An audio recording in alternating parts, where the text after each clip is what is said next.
Hello guys and स्वागत है आपका एक नए वीडियो में। इस वीडियो में हम थोड़ा बात करेंगे निफ्टी, बैंक निफ्टी एंड कुछ स्टॉक्स के बारे में। एंड आपको वीडियो स्टार्ट करने से पहले मैं आपको एक ही चीज़ बताना चाहता हूँ कि मैं सेबी रजिस्टर्ड एनालिस्ट नहीं हूँ, तो कोई भी ट्रेड प्लान करने से पहले आप अपने फाइनेंशियल एडवाइज़र से ज़रूर डिस्कस कर लेना। तो चलिए टॉपिक पे स्ट्रेट फॉरवर्ड आते हैं। अब देखिए, सबसे पहली बात तो हम निफ्टी पे थोड़ा चर्चा करेंगे। कुछ इंटरेस्टिंग पॉइंट्स बन रहे हैं निफ्टी, बैंक निफ्टी में, तो उसके बारे में हम थोड़ा डिटेल में बात करेंगे। एंड वीडियो को जो है अच्छे से बिना स्किप किए हुए देखना, तो फिर उससे क्या होगा कि आपको बहुत बड़े टारगेट भी शायद आपको आने वाले टाइम पे अगर मिले तो आप कैप्चर कर पाओ। एंड कुछ वाइटल पॉइंट बताऊंगा, तो उसको ज़रा ध्यान से आप जो है चेकआउट करना। तो सबसे पहले तो हम एक वीकली चार्ट ख़त्म, अभी मंथली चार्ट सबसे पहले जो है ख़त्म हुआ है। ओके, तो मंथली चार्ट के हिसाब से ये एक ब्रेकआउट दिख रहा है। ठीक है, ब्रेकआउट क्यों दिख रहा है? क्योंकि अगर मैं इस प्रीवियस बिग बड़े कैंडल का फिबोनाची रिट्रेसमेंट लगाऊंगा तो फिर ये 618 के ऊपर कंफर्टेबली जो है क्लोज कर दिया है। तो इस मुकाबले में तो फिर ये बुल जो है गेनर है। एंड अगर मैं रिट्रेसमेंट की बात करूं तो ये जो बड़ी वाली कैंडल आई थी, रेड कैंडल, ठीक है, यहाँ पर मैंने आपको बताया था कि ये बड़ी कैंडल जो आई है ना, तो ये बहुत स्ट्रॉन्ग कैंडल आई थी। जो ग्रीन कैंडल आई है अभी जो है ना, इस पे रिट्रेसमेंट ले रहा है। अब ये फेल कैसे होगा? ठीक है, सबसे पहले तो मैं इसको फेलियर कब मानूंगा? जब ये 800 के नीचे बंद कर देगा। ठीक है, 800 के नीचे कैंडल क्लोज करेगी। अभी क्या हो रहा है ना कि बायर जो है ना, सबसे पहले इन लोगों ने क्या किया, आप इस चीज़ को ध्यान से समझो। बायर ने क्या किया, 22,200 से ये 24,600 तक लेके गए। ठीक है, तो ये वन वे तो नहीं जा सकता है। तो ये वन वे इसीलिए नहीं जा सकता है क्योंकि ये ऐसे टाइप के जो वन वे मूव होते हैं वो फेल हो जाते हैं। तो अभी क्या हो रहा है कि इसने एक रिट्रेसमेंट, अभी एक सेलर आया है। ठीक है, इस सेलर को जो है ना, इसको यहाँ पर ट्रैप करेंगे बायर किस हिसाब से, जब एक छोटा कैंडल चाहिए होता है। तो मेरा फेवरेट यहाँ सेटअप बना है। अगर किसी को भी कोई भी प्रॉब्लम है छोटा मतलब ट्रेड रिलेटेड, तो वो क्या कर सकता है, सिंपली इन दोनों लाइन को जो है ना वो मार्क कर लेना। एंड डेली चार्ट में इसके क्लोजिंग के ऊपर जो है ना इसको फॉलो कर लेना, इसको फॉलो कर लेना। जैसे डेली चार्ट में अगर मैं आता हूँ तो 600 के ऊपर या तो फिर इधर 800 के नीचे। ठीक है, इस बीच में कुछ मत करना क्योंकि ये प्रीमियम डीके में आपका पूरा दिमाग खा लेगा। इस बीच में कुछ मत करना। ठीक है, कभी ऊपर कभी नीचे कभी दाएं बाएं करेगा। तो एकदम जो सेफ ट्रेडर है वो ये कर सकते हैं। ये एक बायर सेलर का पेयर आया है एंड ये पेयर जो है ना बहुत बार मैंने इसको ट्रेड किया है, तो ये बहुत ज़्यादा सक्सेसफुल भी है। एनीवेज, तो यहाँ पर क्या है कि यहाँ पर बायर सेलर का एक बहुत अच्छा पेयर आया है। अभी 600 के ऊपर तो क्लियर कट बायर विनर है और 800 के नीचे सेलर थोड़े आपको हावी होते नजर आएंगे। तो सबसे पहले सेलर क्या करेंगे ना, 600 से पहले एक बड़ी कैंडल निकालेंगे। 800 से नीचे 600 तक आएंगे और 600 के नीचे ये क्या करेगा ना, यहाँ एक शेडो है। ठीक है, बहुत बारी क्या होता है, ये शेडो आया है ना, ये 450 या जितना भी है 460, यहाँ पर इस शेडो पे रुकेगा एंड इमीडिएटली ये नेक्स्ट शेडो के लिए जाएगा। ठीक है, क्योंकि यहाँ पर देखो ये बड़ी कैंडल है ना, इसको पार्ट बाय पार्ट खाने के लिए यहाँ शेडो टू शेडो आएगा। क्योंकि इसके पहले जो शेडो है ना, ये इधर पे 800 पे, तो इसीलिए ये 800 पे ना यहाँ पर रुक रहा है। ये साइकोलॉजी को ध्यान से समझना। अब ये प्रीवियस शेडो जो है ना 470-72 पे है, तो यहाँ पर रुकेगा एंड नेक्स्ट उसके बाद इमीडिएटली जो टारगेट आ रहा है हमारा 22,940 का है। ठीक है, इस हिसाब से अगर ये नीचे जाता है, तो अगर ये यहाँ पर सस्टेन कर जाता है एंड अब ये 300 के ऊपर निकलना स्टार्ट करता है, तो मुझे लगता है कि एक बड़ी कैंडल आएगी और वो कैंडल क्या करेगी ना, सीधा ये 800 भी उड़ा देगी। ठीक है, 24,000 थोड़ा बड़े टारगेट है, मैं इसको अच्छे से आपको सिंप्लीफाई करके बताऊंगा। वीकली में ये है।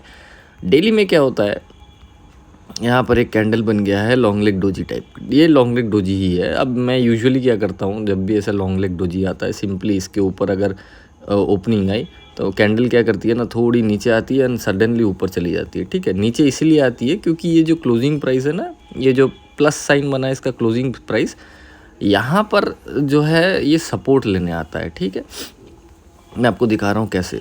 ये लॉन्ग लेग डोजी बनी थी, अगले दिन गैप अप हुआ, थोड़ा नीचे आया, देख रहे हो शेडो है।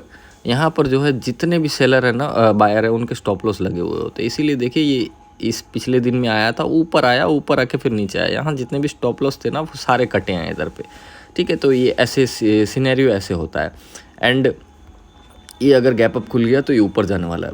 अब व्हाट इफ गैप डाउन खुल जाए? गैप डाउन खुलता है ना, तो ये क्या करता है, सेम थियरी, यहाँ पर थोड़ा खुलेगा, ऊपर जाएगा, रेजिस्टेंस फेस करेगा और इमीडिएटली नीचे आ जाएगा। ठीक है, तो ऐसे ऐसे काम करता है ये। ठीक है, तो अभी जिस हिसाब से गिफ्ट निफ्टी बता रहा है तो मुझे लगता है कि गैप अप ही है। एंड गैप अप से मुझे एक चीज़ और आपको बताना है कि यहाँ पर 2 शैडो है। यहाँ सेलर ने जो है ना पुश किया है, नीचे लेके आया है, बायर ने पुश किया ऊपर लेके आया है। तो सिंपली नो ब्रेनर यहाँ पर एक मार्क कर देना है एंड यहाँ एक मार्क कर देना है, ठीक है। मैं आपको इसका एग्जांपल दिखाऊंगा, मैंने इस पे बड़े ट्रेड भी लिए हैं। तो 2 शैडो आ गए हैं, जिस भी शैडो को क्रॉस करता है वो क्लियर कट गेनर होगा, ठीक है। बायर होगा अगर तो यहाँ 340 के ऊपर निकलना स्टार्ट करता है ना, तो फिर मुझे लगता है कि यहाँ पर पहले भी रेजिस्टेंस ले चुका है 300 के करीब, गिरा वापस, फिर ऊपर आया गिरा, अब ये 2-3 बार यहाँ से गिर चुका है, अब की बार ये फटेगा फिर, ठीक है। और अगर यहीं अगर गैप अप हो जाता है तो थोड़ा वेट करना। अगर मुझे लगता है कि यहाँ पर अगर इस जोन पे गैप अप करा दिया तो थोड़ा वेट करेगा, देन इधर ऊपर जाएगा ना तो बहुत बड़ा ट्रेड मिलने वाला है, इसको आप थोड़ा वेट करना। एंड नीचे के हिसाब से अगर गैप डाउन नहीं होता है तो फिर मुझे कोई चांस नहीं लग रहा है। अगर और सामने न्यूज़ भी है, न्यूज़ इन द सेंस क्या है कि थोड़ा वो वोट के रिजल्ट्स आने वाले हैं, तो इस पे थोड़ा ध्यान रखना आप। एंड ऊपर से एक ट्रेंड लाइन आ रही है, मैं आपको इसको चेकआउट कराने की बताऊंगा। ये देखिए यहाँ पर से यहाँ एक ऊपर से ट्रेंड लाइन आ रही है। इस ट्रेंड लाइन को आप जो है ना खासा ध्यान रखना। ये ट्रेंड लाइन जो है यहाँ से आ रही है और ये इधर पे ऑलमोस्ट ये रेजिस्टेंस इसने ले लिया है। अब मैं बड़े ट्रेड के लिए हमेशा वेट करता हूँ, तो मैं वेट कर रहा हूँ ये जिस दिन यहाँ पर ऐसे निकलेगा, अगर एक 15 मिनट की कैंडल भी क्लोज करती है, बस उसका हाई जैसे ही ब्रेक करेगा मैं एंटर कर जाऊँगा। ऐसा नहीं है कि 15 मिनट की कैंडल यहाँ से निकली फिर घूम के आ गई और मैं ट्रेड लेके बैठ गया। जो भी 15 मिनट की कैंडल होगी, अगर उसका हाई ब्रेक किया, किसी भी कैंडल ने 1 मिनट में ब्रेक किया या 1 सेकेंड में ब्रेक किया, आई विल एंटर। जब तक वो ब्रेक नहीं करता है मैं एंटर नहीं करूँगा। ब्रेकआउट का यही सबसे बड़ा सीक्रेट है कि जिस भी पार्टी ने ब्रेकआउट कराया, क्या उसके बाद वाली पार्टी उस पर इंटरेस्टेड है कि नहीं, ठीक है। मैं आपको इसका एग्जांपल मैं आपको अगर दिखाना चाहूँ तो आप एक चीज़ देखिए ध्यान से। अगर ये ब्रेकआउट कैंडल है, यहाँ 15 मिनट में ना बहुत लोग ट्रेड कर लिए होंगे, ये आपको हायर हाई दिख रहा होगा। ये बड़ी कैंडल का हाई ब्रेक होना चाहिए, ठीक है। 88 मान के चलिए 90 राउंड फिगर, 90 के ऊपर गया नहीं, इमीडिएटली ये रिवर्स होने लगा। इधर पे कभी भी ट्रेड मत लेना, ये लोअर लो फॉर्मेशन बन चुका है, ठीक है। मतलब मैं आपको जस्ट फॉर एग्जांपल दिखा रहा हूँ, ये ऐसा लोअर लो फॉर्मेशन बन चुका है। अगर कोई गिरता हुआ मैं आपको दिखाऊं, देखिए जैसे मान के चलते हैं ये मेरा सपोर्ट पॉइंट है, ठीक है।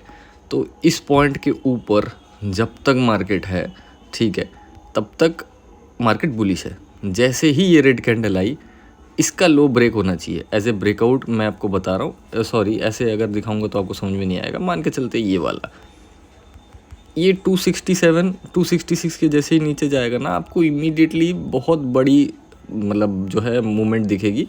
एंड इसके ऊपर जितने भी होंगे ना स्टॉप लॉसेस लगे होंगे। देखिए यहाँ पर 283 पे स्टॉप लॉसेस है, मैं आपको बता रहा हूँ। जिस दिन भी ये 283 निकलेगा ना, आपको देखना बहुत बड़ा मोमेंटम मिलेगा। क्यों? क्योंकि ये प्रीवियस जो स्टॉप लॉसेस है ना वहाँ सेट किए हुए हैं, ठीक है। 283 अभी राउंड फिगर जो होते हैं वहाँ पर सेट किया जाता है। 283 है तो 290 मान के चलते हैं। तो ये थोड़ा एडवांस पॉइंट था, ये याद करके रखना आप कि ब्रेकआउट कैंडल जो भी होता है ना वो फेल नहीं होनी चाहिए। जैसे मान के चलिए ये वाली बड़ी वाली कैंडल ब्रेकआउट कैंडल है, तो ये 602 के ऊपर निकलनी चाहिए इमीडिएटली। अगर ये रिटर्न हो रहा है ना तो यहाँ बाइंग मत करना, ठीक है। मैं आपको इसके अनगिनत एग्जांपल्स दिखा सकता हूँ। तो चलिए मैं आपको एक और एग्जांपल दिखाता हूँ। भारत फोर्ज है, उस पर ये वाला सेटअप बना था, तो मैं आपको दिखाना चाहता हूँ। मैंने उस पर ट्रेड भी लिया था, यहाँ बना था। तो ये क्या करता है ना, यहाँ पर 2 शैडो बना देता है। सिमिलरली अभी जो निफ्टी में बना है, ठीक है, यहाँ 2 शैडो बने हुए थे। सिंपली मैंने क्या किया ना, इस दिन पे इसने ब्रेकआउट करने की कोशिश की थी। अगले दिन मैंने सोचा था कि इसका हाई ब्रेक होगा तो मैं ट्रेड लूँगा। इमीडिएटली वो नीचे आया, इधर से इसने सपोर्ट लिया एंड उसके बाद जैसे ही ये नीचे गिरा ना, अब देखिए ये आया, फिर इसने रेजिस्टेंस लिया, फिर नीचे आया एंड अभी ये फिर वापस उसी पॉइंट पे है। तो आप इस चीज़ को ध्यान में रखना, ठीक है। इस चीज़ पे ऐसे मैंने बहुत ट्रेड लिए हैं ऐसे सेटअप्स पे। तो आप जो है निफ्टी में ये बन रहा है, इसका ध्यान रखना। एंड ये बायर सेलर का यहाँ शैडो बना है, जिस भी साइड में क्लोजिंग आएगी ना अगले दिन वहाँ से मोमेंटम स्टार्ट हो जाएगा। एनीवेज आपको निफ्टी में शायद क्लियर हो गया होगा। अभी बैंक निफ्टी की बात करते हैं। बैंक निफ्टी में भी सेम लॉन्ग लेग डोजी बना है, गैप अप होगा। सिंपली ऊपर का हम लोग जो है ना टारगेट रखेंगे, बट ये 55,400 पे ना दो शैडो मतलब दो क्लोजिंग आई है जो शैडो के साथ, ठीक है। तो ये यहाँ पर जाएगा तो 110% मैं आपको बता रहा हूँ कि ये यहाँ रेजिस्टेंस फेस करेगा। एंड इसके ऊपर अगर डिसाइसिवली निकलता है ना, मुझे लगता है कि 3-4 बार यहाँ बहुत छोटे छोटे रेजिस्टेंस है। तो मुझे जब तक ये बड़ा गैप अप नहीं होता है तो बैंक निफ्टी में मुझे अच्छे चांसेस नज़र नहीं आ रहे हैं, क्योंकि यहाँ पर ये एक ब्रेकडाउन हुआ है 56,000 समथिंग पे।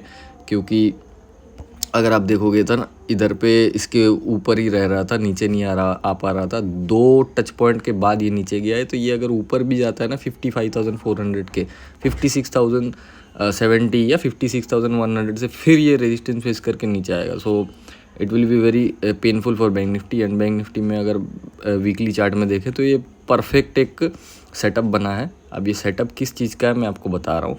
सेटअप ये है, मान के चलते हैं कि यहाँ से एक पे फर्स्ट बाइंग आई, अभी थोड़ी पुल बैक आ रही है। तो अगर ये पुल बैक जेन्युइनली सस्टेनेबल है तो फिर ये 50% से जो है ना घूमना चाहिए इधर पे, 618 और 50% से घूमना चाहिए। अगर ये इस जिस जगह पे है वहाँ से अगर नहीं घूमता है ना तो फिर ये नीचे आने की प्रोबेबिलिटी ज़्यादा है। अब अगर नीचे भी आ गया ना तो फिर हम जो है ऊपर के एकदम टॉप पॉइंट से फिबोनाची डाल के, एक्सटेंशन डाल के देखेंगे कि ये कितना नीचे तक जा सकता है। तो ये 50,000 और 45,000 तक का टारगेट आ रहा है। तो मैं ये रफली बता रहा हूँ, अगर ये 50% के नीचे अगर नहीं जाता है, तो अगर ये यहाँ से ही घूम जाता है तो मुझे लगता है कि ये 58,000 तक तो एक बार जाएगा। उसके बाद थोड़ा मुझे टफ लग रहा है। 58,000 पे बहुत बड़ा स्ट्रॉन्ग रेजिस्टेंस है। एंड बैंक निफ्टी में एकदम क्लियर है, मैं ज़्यादा इंटरेस्टेड नहीं हूँ बैंक निफ्टी में, क्योंकि ऊपर बहुत सारे रेजिस्टेंस पड़े हुए हैं। एंड अगर मुझे ट्रेड करने है तो निफ्टी ज़्यादा फेयर इनफ है। सो बैंक निफ्टी थोड़ा अवॉइड करें। एंड चलिए स्टॉक पे आते हैं। सबसे पहला स्टॉक है, एक ही स्टॉक है वेब, वो है भेल। अब भेल में देखो सीखने की चीज़, एक बहुत मस्त सी चीज़ सीखने की चीज़ है। यहाँ 240 से ये 360 तक गया है। 360 इसका प्रीवियसली एक मंथली जो 2 बार ना ये टच पॉइंट है। ये पहली बार गया था ज़िंदगी में 2007 में, फिर गिर गया था। फिर ये 2010 में गया, फिर यहाँ से गिर गया। अभी ये 2026 में वापस से आया है इस पॉइंट को टच करने के लिए, 360 को टच करने के लिए वापस से आया है। अब देखिए यहाँ पर सीखने वाली बात क्या है। ये लाइफ टाइम हाई है इसका 360 एंड 384। इसके ऊपर इसके मतलब स्काई इज़ क्लियर, वो फ्री टू फ्लाई है। तो अब क्या कर सकते हैं ना, देखिए यहाँ पर सीखने वाली बात ये है कि ये जिस हिसाब से जा रहा है ना, तो अगर मैं वीकली चार्ट में आपको दिखाऊं, ये जिस हिसाब से जा रहा है, कैंडल की स्ट्रेंथ देखिए कम हो रही है। सबसे पहले देखिए थोड़ी थिक कैंडल थी, फिर और थिक कैंडल थी, फिर देखिए अपर वीक बन रही है। ठीक है, ऊपर से ना प्रेशर आ रहा है, इस चीज़ को फील करो आप। पहले नीचे से प्रेशर था, नीचे कैंडल के देखिए शेडो है, अभी ऊपर कैंडल के शेडो आ रहे हैं। मतलब पहले कोई नीचे से ऊपर पुश कर रहा था, अभी ऊपर से कोई नीचे पुश कर रहा है। तो यहाँ पर जनरली मैंने देखा है कि ये ना फिर यहाँ से ऐसे घूम जाता है, यू टर्न लगा देता है। तो यू टर्न वीकली में मैं चाहता हूँ, वीकली में एक रेड कैंडल का लो अगर ब्रेक करता है ना तो फिर वो बहुत बढ़िया एक चांस होगा।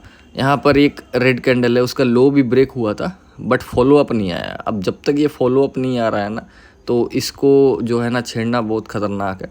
अब मेरे एक्सपेक्ट कर रहा था बड़ी कैंडल आई भी है, लेकिन इसको जो है बायर यूटिलाइज़ कर चुके हैं। कोई बात नहीं, इसको थोड़ा प्राइस एक्शन होगा। अब प्राइस एक्शन के हिसाब से क्या होता है ना कि ये रेड कैंडल आई है, ये थोड़ा ऊपर वापस से जाएगा, ये फिर नीचे आएगा ना तो एम पैटर्न बन जाएगा।